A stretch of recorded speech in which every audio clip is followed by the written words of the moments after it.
Hello, Booktube. I'm Sadie, and I'm back. I have decided to divide my March haul into two separate hauls, one being things I bought at thrift stores, and things I did not buy at thrift stores, and things my husband has given me.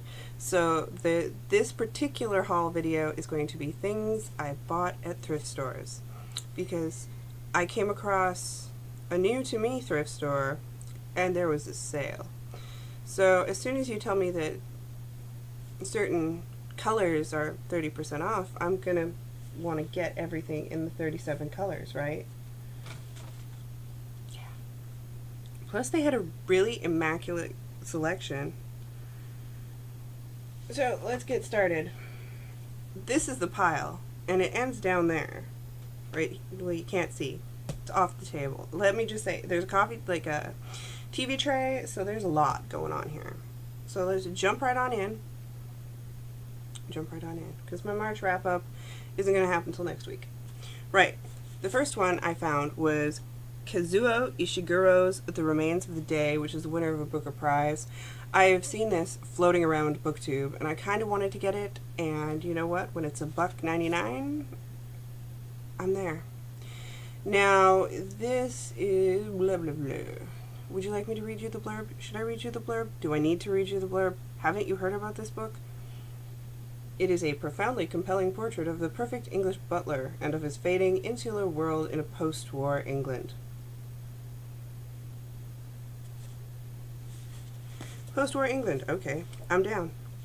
That, and I haven't seen the vintage version of this. I believe they switched, I think this is now a movie, and they have since switched to the movie cover, and I hate movie covers, so that's one of my foibles. If it's a movie cover, I will probably try and find it elsewhere, just because I hate movie covers. And one of my favorite books is White Oleander, and I had the regular copy, and someone never returned it to me, and that, like, killed me.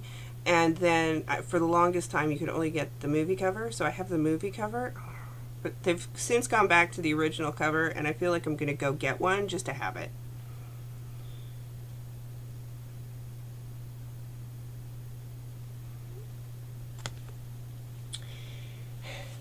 Sorry, had to take care of something, and I don't edit. I'm a horrible person.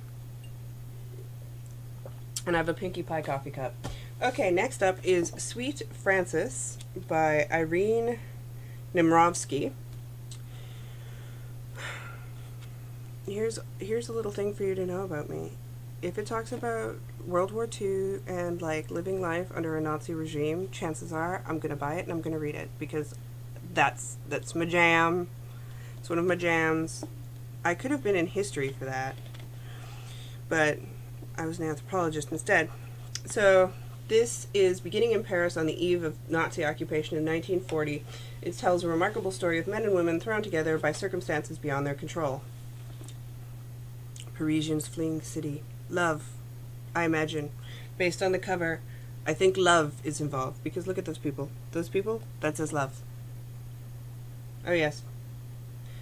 Moving on to provincial villages now occupied by German soldiers, the locals must learn to coexist with their enemy in their town, their homes, even in their hearts. Even in their hearts. Somewhere Sophie Carlin really wants to read that book. And up next, how I found this at a used bookstore in the Pacific Northwest of America, I don't know, but it's Allie Smith's The Accidental. Now, I just picked up Autumn because I like the idea of this quad she's going to be doing, and I really wanted to read more of her work. Apparently, this is the first novel, or no, it's not. It's not the first novel, I lie. But it is the winner of the Whitbread Award for Best Novel and a Man Booker Prize finalist. There are very few people in this world who don't give a crap about the Man Booker Prize, and I am one of them. But I look forward to reading it just because everyone talks about Allie Smith, and I am a lemming, if it's cheap enough. Shall we? This one, Ella Minope, A Novel in Letters by Mark Dunn. Now, I heard about this. Olivia Pope did a review of this book, and it intrigued me because it's a novel in letters from a girl who's in a town where they are outlawing the use of various letters of the alphabet, and it slowly degrades. Apparently the letters slowly degrade as she can no longer use certain words or certain letters, and so she has to find her way around that, and it becomes really constricting. And I think in the current political climate of the U.S., I'm looking rather forward to reading this. The fictional island of Nolop off the coast of South Carolina. So LMNOP again. Oh, and it's got a blurb from the Christian Science Monitor, which makes me wonder if it's from Steve. Up next is Slam by Nick Hornby, because if it's by Nick Hornby and I haven't read it, I have to own it, because I have to own all Nick Hornby. I think there's another one in here. Yes, there is. Because after watching High Fidelity and determining that that I was really, Rob, Nick Hornby, About a Boy spoke to me. This one is no idea. Apparently it's about a boy in high school and his girlfriend and a mistake in their life, which I'm guessing might involve a baby. Getting knocked up, perhaps? I don't even care. I just love the way Nick Hornby writes. I love his style, and quite frankly, he's the kind of mind rot I want when I'm not in the mood for things like this. Far from the Man-Eating Crowd by Thomas Hardy. Now, I have read some other Thomas Hardy. What other Thomas Hardy? I've actually read this one. I read it way back in university when I took it for 19th century literature, and I remember enjoying it. And I don't know why I don't have it, so I bought another one. And it's the Oxford World Classic, which has all of the gorgeous little explanatory notes. I'm down with the explanatory notes. And they're very important to me, and I like Oxford World Classics. And again, $1.99, and then 30% off. Why wouldn't I? It's got textual notes, bibliography, chronology, map, appendix, and explanatory notes. It's like Sadie fodder. Like, seriously? Seriously. Then this guy, Jeanette Winterson's The Lighthouse Keeping? No freaking clue. The blurb inside is far too long. And Muriel Sparks said she's a master of her material, a writer in whom great talent deeply abides, for Vanity Fair when she reviewed it. I've heard that lots of people like Jeanette Winterson. I figured for 99 cents it wasn't a big investment if I didn't like it, and the lighthouse is pretty, and I live off the coast, so why not? Up next, Scarlet, Book 2, in the Lunar Chronicles. And you may say, why the hell do you have this thing? Well, I bought the first one, Cinder, a while back, and I haven't, there's some Frank fur.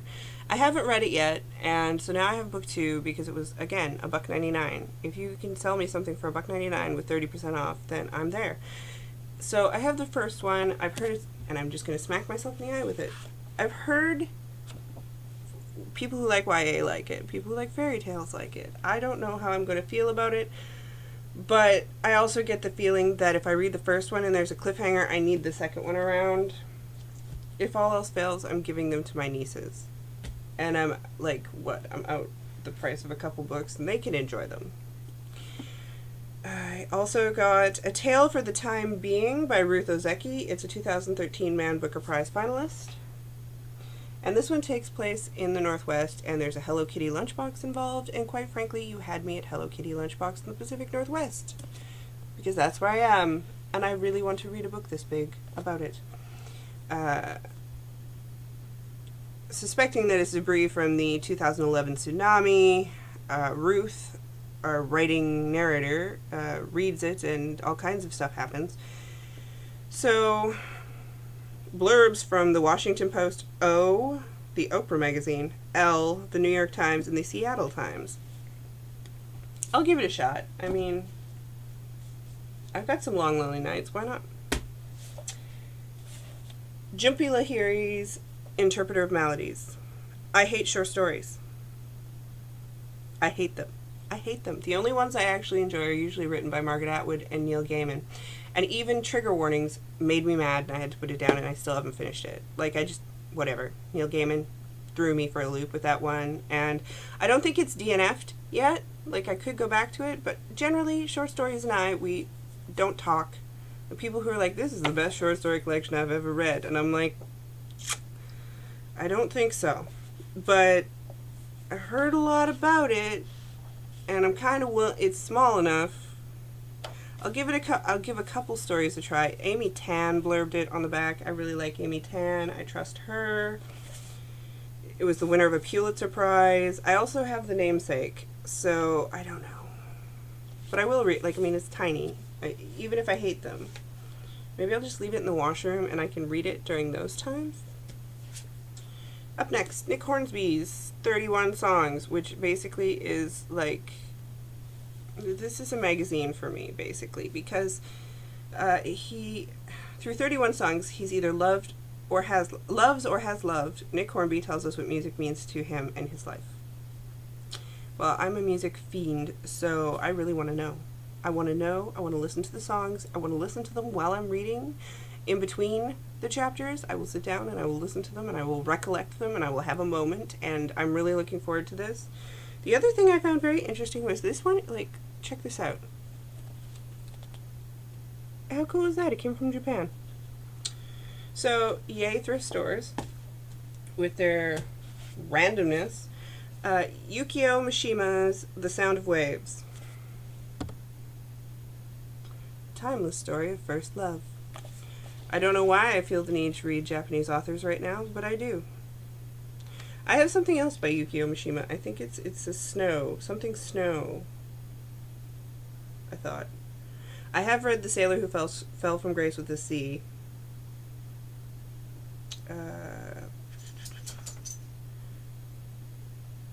He committed seppuku. Very entertaining for an author. At the age of 45. Well done, Mishima. I think that's why I read The Sailor Who Fell from Grace with the Sea. I think that's why I remember it, is because the seppuku. Up next, winner of the Pulitzer Prize, The Known World by Edward P. Jones. Why did I pick... I don't even remember why I picked this book. A black farmer and former slave who falls under the tutelage of William Roberts, the most powerful man in Manchester County, Virginia. That sounds like fun. That's why I have to read it. And it's pretty big. I'm trying to get over my... I used to have this thing where if it was like 100 pages to 150 pages, unless it was like free, I didn't want to read it, because I'm more... I want quantity and quality at the same time, which you can get. It's not a hard thing, trust me. You can get quantity and quality when it comes to writing. But I'm seeing more now that I'm allowing myself to read shorter books just for the heck of it. Next up is Louise Erdrich's The Last Report on the Miracles at Little No Horse. I have a bunch of Louise Erdrich, and I have read, 2 of them? I think this is the 5th one, and I have read 2, and I like to throw them in between things. I like her writing style. I like the way she writes about Aboriginal, First Nation stuff, and I find her to be unpretentious. So, yes, I've read Tracks, and I've read Four Souls. I have The Beat Queen and The Roundhouse, and now The Last Report on the Miracles at Little No Horse. I'm slowly getting her entire catalog and enjoying it all. I'm sure there will be some books that are hit or miss, but so far they've been very nice to me. If you're looking to read about Aboriginal people, I recommend her instead of Joseph Boyden, because I see a lot of UK and British, etc., readers of First Nation stuff really liking him, and I'm just...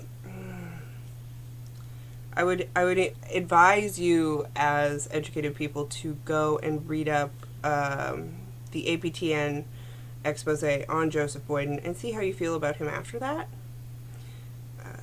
That's I'll leave it at that. I don't want to cause a scandal, but that's my own personal thing. I do have 3 Day Road that I do want to read. I struggle with it. I think there are so many other First Nations Aboriginal authors that you can read, that one just should be ignored. Offshore, the Booker Prize winning novel by Penelope Fitzgerald. Tiny. See how I was talking about, I would not normally pick this up because it's 141 pages, and seriously, that's like a night for me. But I am not like Steve. I can't read like 80 books in a night because I don't. About 150 pages a night. That's good for me. Ever since I finished in university, that's pretty much what I do, unless it's a reading day, in which case like 500-600 pages is fine. And this, I actually didn't read the back of. It just looks cool. Oh yeah, by occupation a male prostitute, by happenstance a receiver of stolen goods, by nature a friend to all. That's what sold me. I'm sorry, male prostitutes? I'm gonna want to read it. Apparently my phone is blowing up. Next up, and it still has the sticker on it, you can all tell now. When I say I went to a new store, I went to a new Goodwill.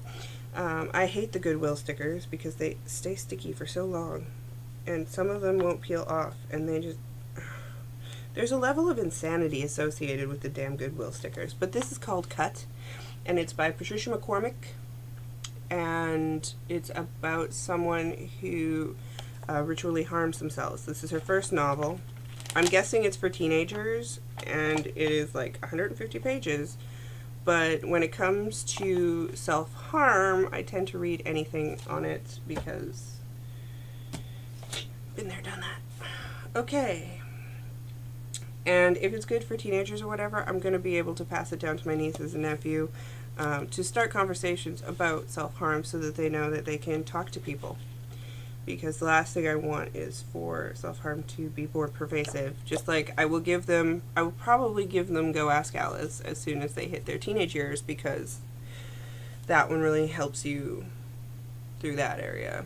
And Are You There, God, Me, Margaret? You know, like, there are certain books that I just feel that if they don't get them, they aren't going to know, and they're readers, so I need to do that. Up next, Eudora Welty's The Optimist's Daughter, which is a vintage imprint, and New Orleans. Anything set in New Orleans, and I will read it. It's just like anything set in New Zealand, I will read it. These are two requirements that that's all you need to make, and I'm there. And lastly, from the thrift store haul is this gorgeous copy. This gorgeous untarnished copy, which was only $2, of White Teeth by Zadie Smith. Now, I have read this before. I've owned like 8 copies of this, but they keep getting lost, and I love Zadie Smith.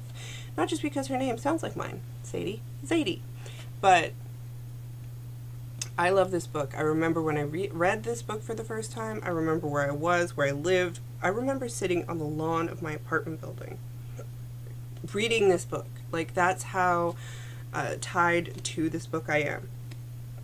I have read On Beauty. I have Northwest. I've not read The Autograph Man yet. But I really, really like this book. So I'm glad to have it back, and I will probably reread it because it makes me happy. And that whole stack, that's 2 different Goodwills. That's what that is. And it's awesome. And I will probably have to do another separate one because my husband sent me some books. He got me some books, and I want to share those with you, as well as some books that I have ordered came in, and as well as some books that I've picked up on sale, because I know no bounds when it comes to finding sale books. I'm like a little ferret. So I will bring those to you probably next week when I record my March wrap-up. Anywho, consider this the used book haul of March. Thank you.